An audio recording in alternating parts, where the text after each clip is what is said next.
Bonjour et bienvenue encore une fois dans Community Vibe, le podcast où chaque idée partagée devient une vibration qui unit. Bonjour Monsieur Mardi. Bonjour Monsieur Ben. Bienvenue chez nous. Parce que c'est là m'est venu de l'inspiration. Okay. Alors, me demander à s'expliquer ce qu'est l'inspiration, ça sera un peu difficile. Mais pourquoi sur l'Afrique? Parce que j'ai remarqué qu'après la colonisation post-coloniale, après les indépendances, le cerveau, la conscience et la réflexion de l'Africain ont été altérés par l'homme blanc. Il y a eu dans l'être de l'Africain après la colonisation un refus de s'accepter, la haine de soi. Okay. Voilà pourquoi j'ai écrit. Et bonjour et bienvenue encore une fois dans Community Vibe, le podcast où chaque idée partagée devient une vibration qui unit. Je suis Ben Lungu, votre hôte, et chaque semaine je reçois des invités qui, à travers leurs écrits, de leurs réflexions, nous aident à mieux comprendre notre communauté et à mieux la construire. Aujourd'hui, j'ai le réel plaisir de recevoir Monsieur Merdi Kitenge, auteur de L'Afrique en éternel deuil.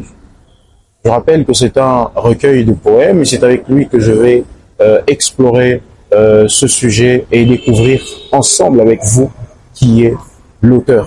Bonjour Monsieur Mardi. bonjour Monsieur Ben. Bienvenue chez nous. Merci. Comme de coutume, chez nous, on commence par découvrir l'auteur avant de rentrer dans le vif de sujet et d'éplucher ce qu'il en est de votre ouvrage. Et la première question qui nous vient à l'idée, c'est de demander qui est Merdi Kitenge, qu'est-ce qu'il fait dans la vie? Alors, j'aime bien me définir par trois mots, si pas trois phrases. Je suis carabin, je suis écrivain, je suis aussi passionné de l'entrepreneuriat. Okay. En trois mots, au bas mot, c'est un peu ça. Okay. Carabin, écrivain et passionné de l'entrepreneuriat. Pour éviter, on pourrait se demander dans quoi est-ce que vous entreprenez? Je suis dans le domaine pharmaceutique. Okay. J'englobe un peu le domaine médical, mais beaucoup plus, de manière spécifique. Je suis dans le domaine pharmaceutique. Très intéressant comme ça. Alors, je rappelle que L'Afrique en éternel deuil est votre premier ouvrage. Et c'est un recueil de poèmes, celui avec lequel vous avez ouvert la porte à la littérature, à l'écriture. Et la première question, disons, la seconde question est celle de savoir pourquoi la poésie. Quel est le lien que vous avez avec la poésie? Je renferme un lien de liberté avec la poésie. Okay. Je me sens libre lorsque j'écris la poésie.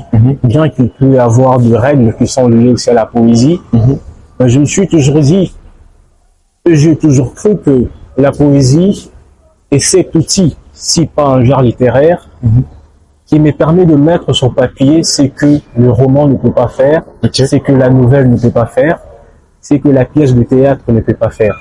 Donc, c'est un choix que je fais et, comme je vous ai dit, la poésie me permet d'exprimer réellement ce qui vient de mon cœur, l'expression de mon cœur. Justement. Voilà.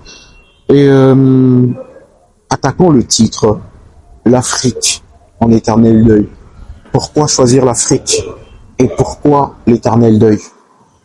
Bon, je pourrais m'expliquer pourquoi écrire sur l'Afrique, mais m'expliquer sur le pourquoi du titre de mon recueil de poèmes, il me sera un peu impossible.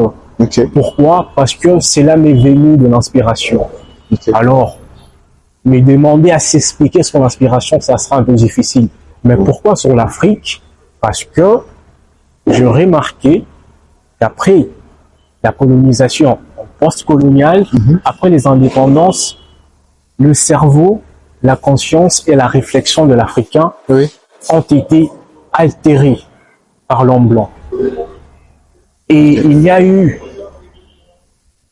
dans l'être de l'Africain après la colonisation un refus de s'accepter, la haine de soi. Okay. Voilà pourquoi j'ai écrit, et c'est en se basant de faits sociaux que j'ai vécu dans la société. Je l'ai parcouru Et merci. J'ai regardé, il y a différents titres.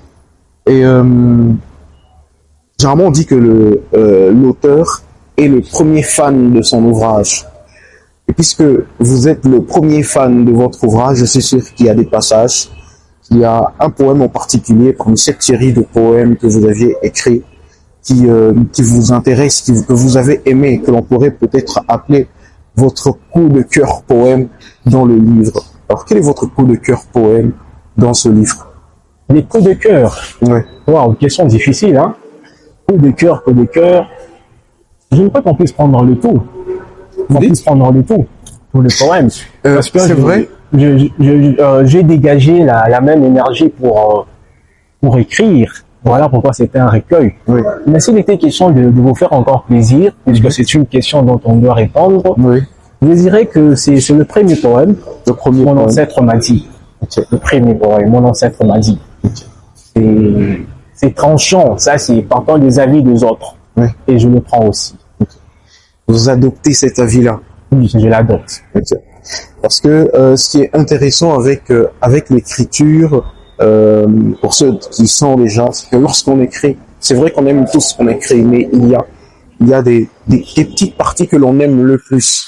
Et c'est très plaisant de savoir que vous aimez ça. Alors je rappelle que votre livre a été édité chez Galure Édition et c'est là qu'il est disponible.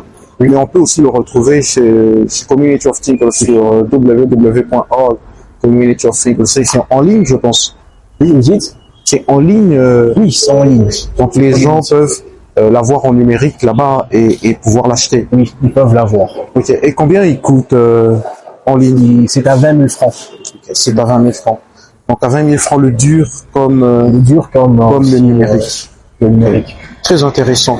Alors ma toute dernière question avant que l'on puisse boucler ce podcast, c'est est-ce que vous êtes sur d'autres projets d'écriture en ce moment? Oui, je suis sur d'autres projets. Okay. Un second livre. Un poème en vue? Non, pas un poème. Okay. Pas un poème. Avec la poésie, j'ai fait une pause. Okay. Je vais encore revenir. Okay. Je suis sur un autre projet, toujours un livre à caractère panafricain, parce que c'est mon champ de bataille. Je suis beaucoup plus dans le panafricanisme. Okay. Je ne sais pas si c'est arrivé par hasard, mais au moins, je suis beaucoup plus dans ces domaines. Donc, il y a un second projet qui vient, oui. Un livre sur l'Afrique toujours. Mais bien avant cela, il y a quelques articles que je suis en train de préparer qui cadrent avec mon domaine, qui est le domaine de la médecine. Okay. Et dans les jours qui viennent, vous aurez à découvrir ces articles. D'accord, c'est très intéressant, c'est très intéressant. Moi, j'ai hâte de découvrir ce que vous alliez écrire. Ensuite, pour permettre aux gens de pouvoir vous suivre, pour ceux qui voudront avoir un peu d'interaction avec vous au sujet de votre livre, parce que déjà il est disponible, ils vont aller acheter vos réseaux sociaux, les noms, votre nom sur vos réseaux sociaux. Il faut juste écrire Merdi Kitenge. Merdi Kitenge, que ce soit sur Facebook, Instagram aussi. Et TikTok aussi, vous y êtes? Non, je ne suis pas sur TikTok, okay. Mais bientôt je serai sur TikTok. Ah, d'accord. C'est très intéressant. Je vous remercie. C'est moi qui vous remercie. Et toutes les personnes qui me suivent aussi, je leur remercie. Et je les invite à pouvoir acheter le livre et à le lire, à le partager, à découvrir l'auteur. D'accord. C'est cela. Merci infiniment. Merci aussi à vous.